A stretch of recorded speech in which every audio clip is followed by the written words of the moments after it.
Senior सहाफ़ी और तज़ियाकार सुहेल वड़ाइच के मुताबिक मुश्तह खाक की क्या हैसियत, कहाँ की दानाई और कहाँ का तारीकी शहूर अहले सियासत और ऊपर वाले ही सबसे ज़्यादा अक्लमंद ठहरते हैं। वो वक्त के बादशाह होते हैं, गलत करें या सही वो इस पर अड़े रहते हैं, चाहे इसमें मुल्क तबाह हो जाए, अवाम मफलूजो हाल हो जाए या रियासत जवाल का शिकार हो जाए। आज वही सूरत हाल दरपेश है। एक है कि वो गुस्से से लाल पीला है, इंतकाम लेना चाहता है। एक दूसरा है जो अपनी अना का असीर है, मकबूलियत के घोड़े पर सवार होकर सबको रोंदना चाहता है। और फिर ऊपर वाले हैं जो माफी पर तैयार नहीं। नतीजा ये है कि ये सारे मिलकर मायूसी को जन्म दे रहे हैं और आगे का कोई रास्ता नजर नहीं आ रहा। ये सब जिद्दी और अड़ियल हैं, इसीलिए सियासी बहरान हल होता नजर नहीं आता। मोहतरमा बेनजीर भुट्टो ने 1977 से लेकर 2007 तक मुसलसल 30 साल मजम्मत और जद्दोजहद की सियासत की। इन्हें भुट्टो मुखालफों, मजहबी इंतहा पसंदों, मुक्तदरा और एटमी बम की हिफाजत की वजह से मगरबी ताकतों समेत इन तमाम अनासिर से कशमकश का सामना रहा। कभी कैद, कभी जिलावतनी और कभी महदूद सा इक्तदार। मोहतरमा को इक्तदार मिला तो इंतकाम न लिया, ताकि जजों, जर्नैलों और ब्यूरोक्रेट्स के साथ एक ही मेज पर बैठने को भी तैयार हो गई। 30 साल जद्दोजहद और मजम्मत के बाद जब वो आखिरी बार पाकिस्तान वापस आने लगी तो उन्होंने एक किताब मुफाहमत के नाम से लिखी। हमारे आज के किरदारों को वो किताब पढ़नी चाहिए। मोहतरमा ने दुनिया भर के मुल्कों की मिसाल दी, तारीख के हवाले लाई और फिर दलाइल से साबित किया मुल्क के अंदर लड़ाइयों से नहीं बल्कि मफाहमत से मुस्तकबिल का रास्ता निकल सकता है। अफसोस के इनके फाजिलाना ख्यालात पर पाकिस्तान में अमल दरामद न हो सका, वगरना मुल्क मफाहमत के रास्ते से गुजर कर तरक्की की शाहराह पर गामजन हो जाता। इस मुश्तखाक ने वजीर आजम शहबाज शरीफ के पिछले दौर में मफाहमत की बात शुरू की तो सबसे पहले नूनी इंतहा पसंदों ने नाक बूंद चढ़ाई और कहा कि अब तो कप्तान की बारी है, वो भी इसी तरह मौसीकी का सामना करे जैसे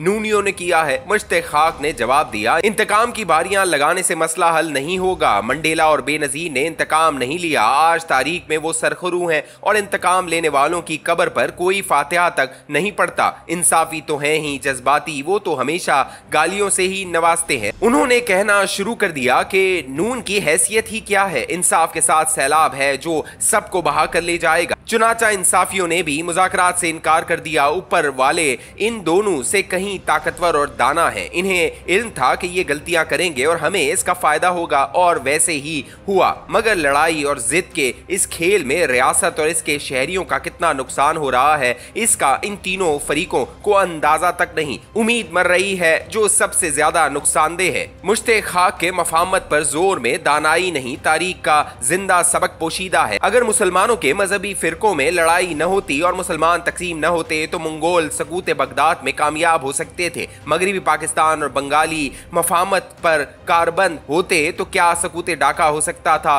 स्पेन में इंतहा पसंदों की शहरियों पर चीरा दस्तियां न होती तो कई सदियां कायम रहने वाली अमवी सल्तनत का चराग सकूत गरनात की शक्ल में बुझ सकता था। उस्मानी सल्तनत के खिलाफ खुद मुसलमान अलम बगावत बुलंद न करते तो 600 साल तक कायम रहने वाली सल्तनत सिर्फ तुर्किया तक कैसे महदूद हो सकती थी। आज के लीबिया और शाम के अंदर अगर अंदरूनी लड़ाइयां न होती तो क्या बैरूनी दुश्मन खलफचार पैदा करने में कामयाब हो सकते थे। सोवियत यूनियन को देख लें, इसकी बीमार मईशत ने इस एटमी सुपर पावर को पारा पारा करके रख दिया। दुनिया की ये मिसालें चीख चीख कर कह रही हैं, अंदरूनी खलफशार और माशी जवाल रियासतों के लिए जहर कातिल होता है। बदकिस्मती से हमारे मुल्क में अंदरूनी खलफशार भी है और माशी अबतरी भी। मफाहमत हो जाए तो दोनों संभल सकते हैं। मौलाना शाह अहमद नूरानी मरहूम हमेशा कहा करते थे कि पाकिस्तान के मजहबी और सियासी अनासिर को फौज के आमने सामने नहीं आना चाहिए। वो मिस्र और कई दूसरे इस्लामी ममालिक की मिसाल दिया करते थे। जब इस तरह का खलफशार हो तो रियासत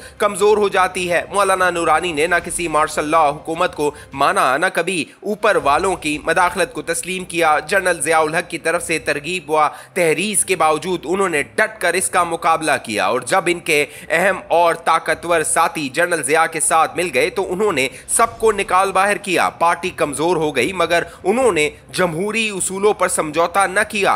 MMA के जमाने में भी जब काजी हुसैन अहमद, मौलाना फजल रहमान, परवेज मुशर्रफ से ताउन पर आमादा हुए और इन्हें वोट दे दिए, मौलाना नूरानी को दस्ते गैब ने इस फैसले से पहले ही अपने पास बुलाकर इनकी जिंदगी भर की जमहूरी साख बरकरार रखी। मौलाना नूरानी अपनी साफ शफाफ जमहूरी साख के बावजूद फौज से लड़ाई के सख्त खिलाफ थे। कप्तान इमरान खान ने भी अभी यही बात की है, लेकिन इसकी जमात का बयानिया कुछ और ही कह रहा है। ऊपर वालों और कप्तान की अकीदतमंदों से गुजारिश है कि पाकिस्तान सबका है। अगर हम दुश्मन मुल्कों से मुज़ाकरात कर सकते हैं, इनसे माजी की मुखालफतें भूल सकते हैं, तो मुल्क के अंदर रहने वालों से मुसलसल लड़ाई क्यों? ये सारे अगर अना, जिद और इंतकाम का शिकार होकर बरसरे पैकार रहे तो न मईशत ठीक होगी, न मुल्क में उम्मीद बहाल होगी, न ही दुनिया में हमारी साख बहाल होगी। ऐसे में क्या मजबूर अवाम उस वक्त का इंतजार करेंगे जब जोश व जुनून ठंडा पड़े और ये सारे होश के नाखुन लें, मुल्क के माजी के इसी तरह के बहरानों का जायजा लें, तो इन बहरानों का हल या तो पार्लियामान के रास्ते से निकला या फिर गोल मेज कॉन्फ्रेंस या ऑल पार्टीज कॉन्फ्रेंस के जरिए से।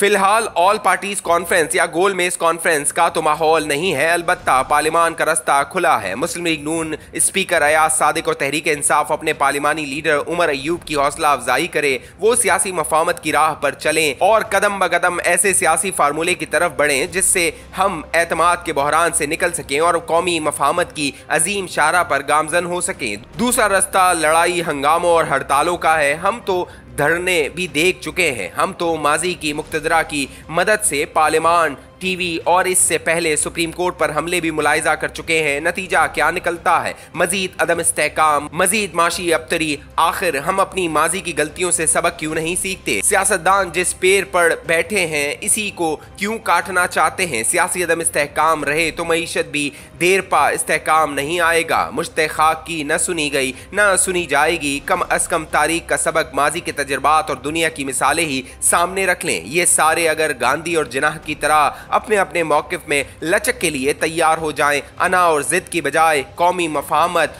को जहन में रखें, तो कल ही उम्मीद जाग सकती है।